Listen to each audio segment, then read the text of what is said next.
In the days that followed, Malcolm thought a lot about the strange half-hour or so with Lord Asriel in the moonlit priory garden. He and Asta discussed it endlessly. It wasn't something he could talk about to anyone but his Damon. He certainly couldn't mention it to his father and mother. They were always too busy with the inn to notice much about him, except whether he needed a wash or wasn't doing his homework. He knew they wouldn't realize that his canoe was gone, for example. He told no one about it, except Dr. Relf. Getting to her house in Jericho would be a land-based business, until Lord Asriel managed to send La Belle Sauvage back to him. And when he knocked at the familiar door on Saturday, he was later than he usually was. "You lent him your boat? That was generous," she said when she'd heard the story. "Well, I trusted him, 'cause he was good with Lyra." He showed her the moon and kept her warm and didn't make her cry, and obviously Sister Fenella must have trusted him to let him hold her. "I couldn't believe it at first. He's hard to say no to. I'm sure you did the right thing. He knows how to paddle a canoe all right." "Do you think these enemies of his were the same people who tried to take Lyra away from the priory? The Court of Protection, or whatever it was. The Office of Child Protection?" "I don't think so. I thought he was going to take Lyra away himself to keep her safe from them, but he must have thought she was safer where she was than with him. So he must be in a lot of danger. I hope La Belle Sauvage doesn't get bullet holes in her. I'm sure he'll look after her. Now what about some new books?" Malcolm went home with a book about symbolic pictures, because what Dr. Relf had told him about the alethiometer had intrigued him greatly, and a book called The Silk Road. For some reason he thought it was going to be a murder story, but it turned out to be a true description by a modern traveler of the trade routes across Central Asia from Tartary to the Levant. He had to look those places up in his atlas when he got home, and soon realized that he needed a better atlas. "Mum, for my birthday, can I have a big atlas?" "What do you want that for?" She was frying some potatoes, and he was eating rice pudding.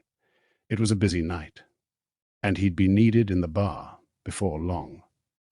"Well, to look things up," he said. "I expect so," she said. "I'll talk to Dad about it.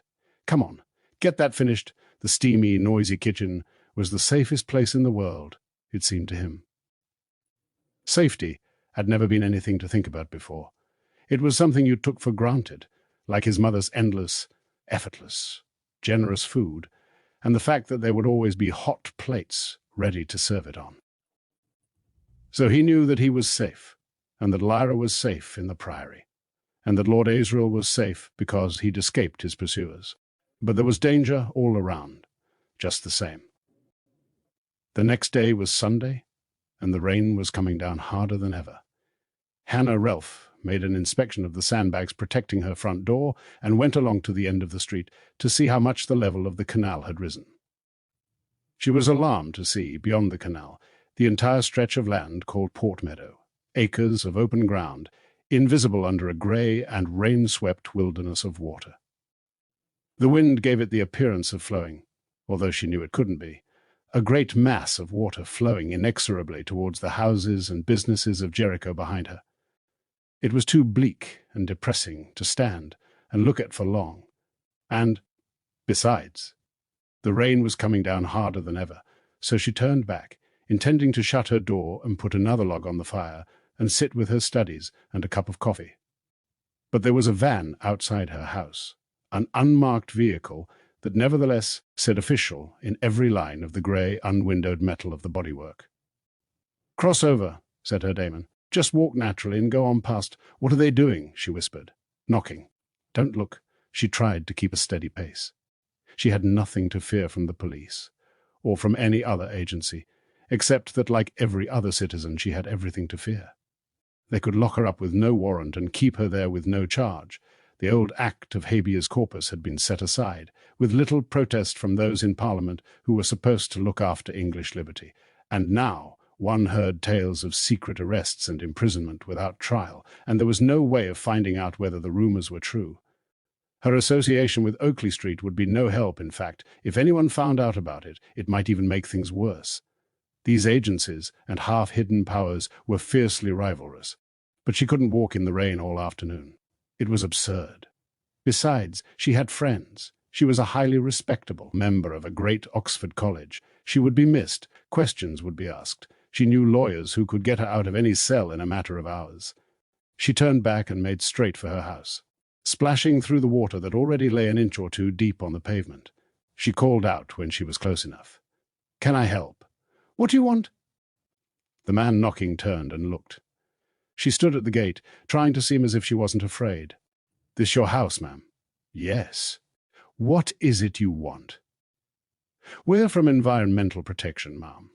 Just calling on all the houses in this street, and the others, to see if you're all right in case we get any flooding." The speaker was a man in his 40s, whose daemon was a bedraggled-looking robin. The other man was younger.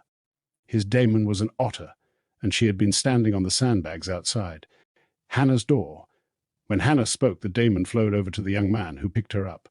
Hannah began. "These sandbags are leaking, ma'am," the young man said. "They'll let water in down in that corner." "Oh. Well, thank you for letting me know. All right round the back," the other man said. "Yes, that's sandbagged as well. Mind if we have a look?" "No, I suppose not. Round this way." She led them along the narrow space between her house and next door's fence, and stood back while they looked at the sandbags at the foot of the back door. While the younger man examined the gap between the door and the frame, the older man said, pointing next door, "Any idea who lives there, miss?" "Miss, now," she thought. "It's a man called Mr. Hopkins," she said. "He's rather old. I think he's gone to stay with his daughter." He peered over the fence. The house was dark and quiet. "No sandbags there," he said. "Charlie, we better put a few bags here, front and back." "Righto," said Charlie. "Is it going to flood then?" Hannah asked. "No way of telling, really. The weather forecast," he shrugged. "Best to be ready, I always think." "Quite true," she said. "Thank you for checking." "It's all right, Miss Tata." They splashed away to their van.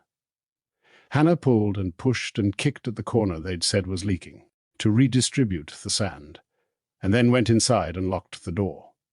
Malcolm was keen to speak to Sister Fenella and ask her what Lord Asriel had said to her in the night, but she simply refused to talk about it. "If you want to help, peel those apples," was all she said. He had never known her to be so stubborn. She didn't even acknowledge his questions. Finally, he felt he was being rude, and also felt that he should have realized that from the first. So he kept quiet and peeled and cored the Bramley apples, all misshapen and full of brown spots. The nuns sold their best specimens and kept the less perfect ones to eat themselves, though Malcolm thought Sister Fenella's pies tasted pretty good, whatever the apples looked like. She generally kept back a small slice for him. When enough minutes had gone by, he said, "I wonder what Mr. Boatwright's doing. If they haven't caught him, I expect he's still hiding in the woods," said Sister Fenella. "He might be in disguise." "What do you think he'd disguise himself as?" "I don't know.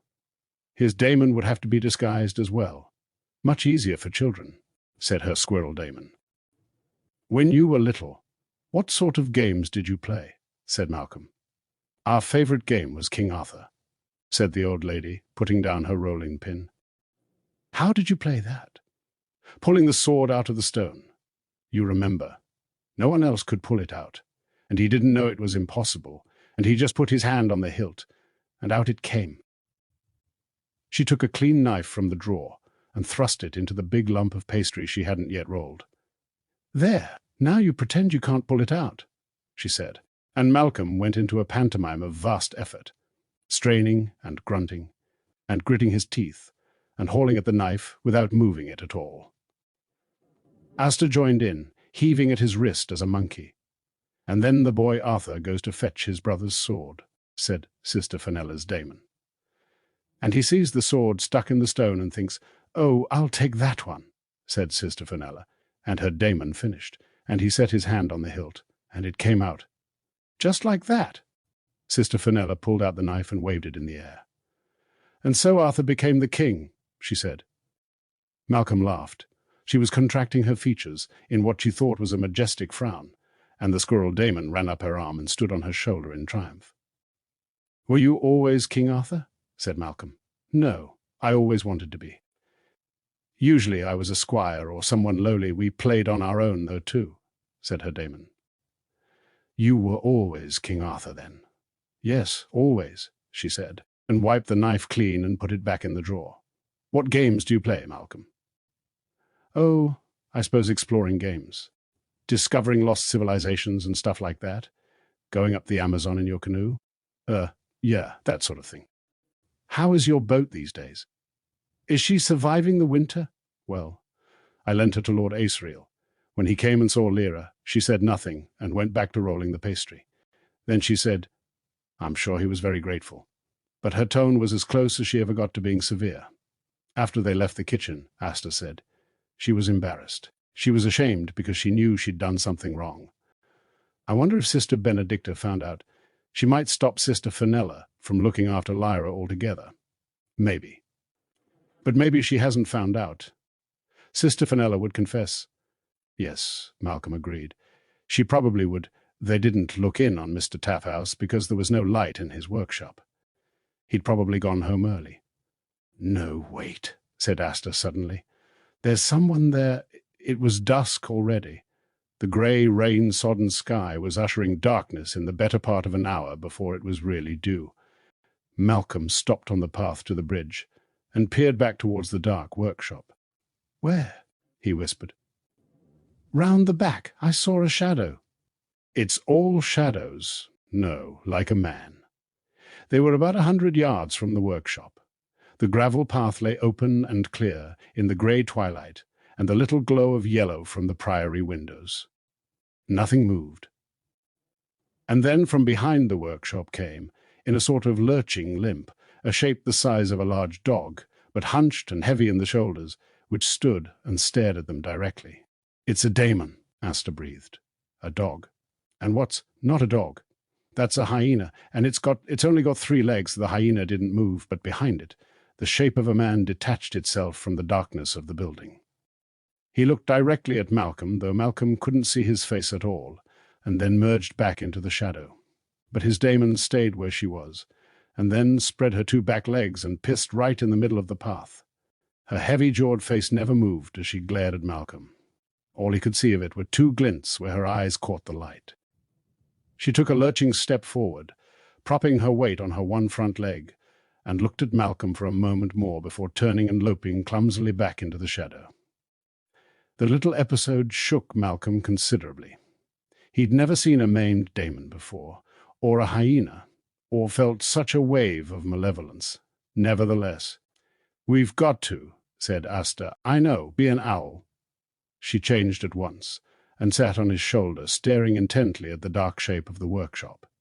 "Can't see them," she whispered. "Don't take your eyes off that shadow." He moved back along the path, or rather along the grass beside the gravel, and came to the kitchen door again, fumbling at the handle and almost falling inside. "Malcolm," said Sister Fenella, "have you forgotten something? Just something I need to tell Sister Benedicta." "Is she in her office?" "I expect so, dear. Is everything all right?" Yes, said Malcolm, hurrying to the corridor. The smell of paint was still faintly apparent near Lyra's nursery. He knocked on Sister Benedicta's door. "Come in," she said, and blinked in surprise when she saw him. "What is it, Malcolm? We were going home past Mr. Taphouse's workshop, and we saw a man, and his daemon was a hyena with 3 legs. And they—" "Slow down," she said. "Did you see them clearly?" "Only the daemon. She had 3 legs.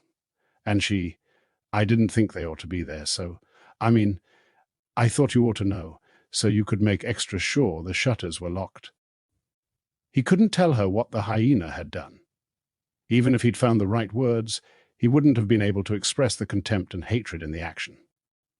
He felt soiled and belittled by it. She must have seen something of that in his face, because she put down her pen and stood up to put a hand on his shoulder. He couldn't remember her ever touching him before. "And yet you came back to warn us." "Well, Malcolm, that was a good deed." Now let's go and make sure you get home safely. You're not going to come with me. You wouldn't like me to do that. Very well, I'll watch you from the door. How would that be? Be careful, sister. I don't know how to say it. Have you ever heard of a man with a daemon like that? One hears all sorts of things. The question is whether they matter. Come along. I didn't want to frighten Sister Fenella. That was good of you. Is Lyra? She's asleep. You can see her tomorrow. And she's perfectly safe behind Mr. Taphouse's shutters. They went through the kitchen, where Sister Fenella watched them, puzzled, and Sister Benedicta stood at the door. Would you like a lantern, Malcolm? Oh, no, thanks, really. There's enough light, and Asta can be an owl. I'll wait till you're on the bridge. Thank you, sister. Good night. You better lock all the doors. I will. Good night, Malcolm. What she could actually do. If the man leapt out and attacked him, Malcolm didn't know, but he felt protected by the nun's attention, and he knew she wouldn't take her eyes off him till he was on the bridge. When he turned and waved. Sister Benedicta waved back and went inside and closed the door. Malcolm ran home with Asta flying ahead of him. They tumbled into the kitchen together. About time, said his mother. Where's Dad? On the roof, signaling to Mars. Where do you think? Malcolm ran into the bar and then stopped dead. Sitting on a stool, with his elbow on the counter, was a man Malcolm had never seen before, and at his feet lay a hyena daemon with one foreleg. The man had been talking to Malcolm's father. There were half a dozen other drinkers there, but none of them were close by. In fact, a couple of men who were always found standing by the bar were sitting at a table in the far corner, and the rest were near them, almost as if they wanted to be as far away from the stranger as they could get. Malcolm took this in at once, and then saw the expression on his father's face. The stranger was looking at Malcolm, and behind him his father was looking down with weary, helpless loathing. When the stranger turned back, Mr. Polstead lifted his head and forced a bright smile. "Where you been, Malcolm?" he said. "Usual place," Malcolm muttered and turned away. The hyena daemon clacked her teeth, big sharp yellow teeth in a small head. She was astonishingly ugly. Whatever had robbed her of her right foreleg would have suffered for it, if those teeth had met in its flesh. Malcolm went to the tables across the room. "Anything I can get you, gentlemen?" he said, conscious that his voice was shaking a little as it fell into the silent room. He took orders for 2 more pints, but before he could leave, one of the drinkers surreptitiously took hold of his sleeve. "Just mind him," came a whisper from the table. "Watch your step with that man." Then the man let go, and Malcolm took the glasses down to the other end of the bar. Asta, of course, had been looking at nothing else, and since she was a ladybug, the direction of her gaze wasn't obvious. "I'll go and look in the terrace room," said Malcolm to his father, who nodded briefly. There was no one in the terrace room, but there were 2 empty glasses on the table. He picked them up and whispered to Asta, "What does he look like? Actually, he's sort of friendly and interested, as if he's listening while you're telling him something he wants to know about. There's nothing really wrong about him. It's her. They're one person, aren't they?" "We are." "Yeah, of course, but..."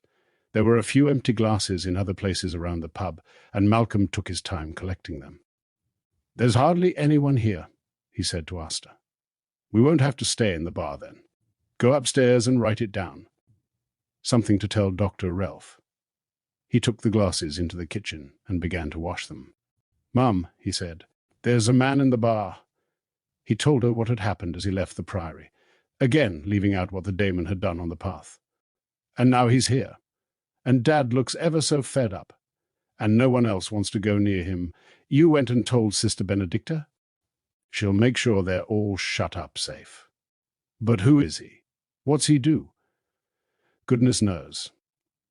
If you don't like the look of him, stay away from him." That was the trouble with his mother. She thought an instruction was an explanation. Well, he'd ask his father later. "There's hardly anyone in tonight," he said. "Not even Alice. I said she needn't bother to stay on, since it was so quiet. If that man makes a habit of coming here, it'll be like this every night.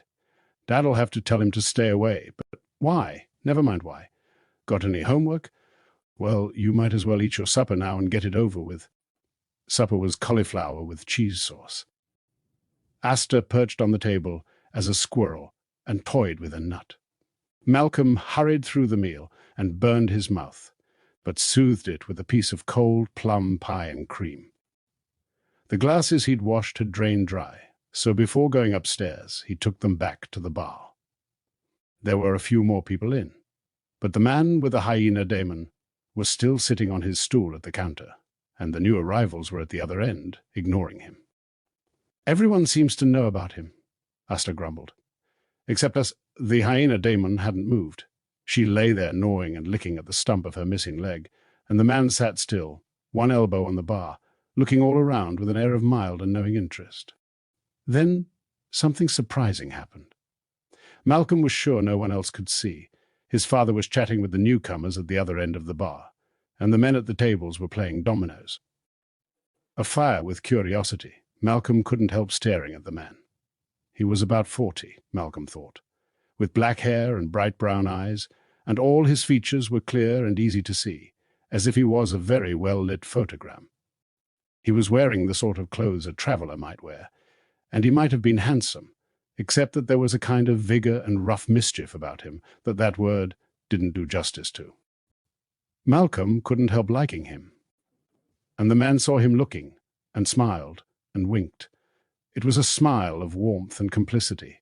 It seemed to say, "We know a thing or two, the pair of us," meaning him and Malcolm. There was knowledge in his expression, and enjoyment. It invited Malcolm into a little conspiracy of acquaintance against the rest of the world, and Malcolm found himself smiling back. Under normal circumstances, Asta would have flown down at once to talk to the daemon, from politeness, even though she was frightening and ugly. But these circumstances weren't normal. So it was just the curious boy and the man with the complicated, attractive face, and Malcolm had to smile in return. Then it was over. Malcolm left the clean glasses on the bar and turned to go upstairs. "I can't even remember what he's wearing," he said once the bedroom door was shut. "Something dark," said Asta. "Do you think he's a criminal? Bound to be. But she's horrible. I've never seen a daemon so different from their person before. I wonder if Dr. Relf will know who he is. I shouldn't think so. She knows professors and scholars and people like that. He's different, and spies. She knows spies. I don't suppose he's a spy. He's too obvious. Anyone would notice a daemon like that." Malcolm turned to his homework, constructing figures with his ruler and compasses, a task he normally enjoyed, but he couldn't focus on it at all. That smile was still dazzling him. Dr. Relf had never heard of anyone with a daemon that was maimed in that way. "It must happen, though, occasionally," she said. Then Malcolm told her what the daemon had done on the path, and that puzzled her even more. Daemons were as keen on privacy as people were, being people themselves, of course. "Well, it's a puzzle," she said. "What do you think it means?" "Quite right, Malcolm. Treat it like a question for the alethiometer. See if we can work out what it all signifies." What she did on the path was an expression of contempt, wasn't it? Yeah, I thought so. For you, who were watching, and for the place where she was, for the priory, perhaps for the nuns and all the things they represent. Then, a hyena is a scavenger. It feeds on carrion and dead bodies left by other animals, as well as killing prey itself. So it's disgusting, but useful too, said Malcolm. So it is. I hadn't thought of that. And it laughs. Does it? The laughing hyena. Not really a laugh, but a cry that sounds like it. Like the crocodile crying tears when it doesn't mean it. Hypocritical, you mean? Hypocritical, said Malcolm, relishing the word. And the man kept out of sight, you said. In the shadow, anyway. Tell me about the smile. Oh, yes, it was the strangest thing he did. He smiled and winked. No one else saw it. It was as if he was letting me know that he knew something I knew and no one else did. It was a secret between us, but not... You know how that sort of thing could make you feel creepy or dirty or guilty. But it wasn't like that. It was happy, sort of. Really friendly and nice. And I can't hardly believe it now, but I couldn't help sort of liking him. But his daemon kept gnawing at her leg, said Asta. I was watching. It was still raw, the stump, I mean. Sort of bloody. What could that mean? Said Malcolm. They're vulnerable, perhaps, said Dr. Relf. If she lost another leg, she wouldn't be able to walk at all. What an awful situation. He didn't look worried, though. He didn't look as if anything would worry him or frighten him ever. Did you feel sorry for his daemon? No, said Malcolm decisively. I felt glad. She'd be much more dangerous if she wasn't hurt like that.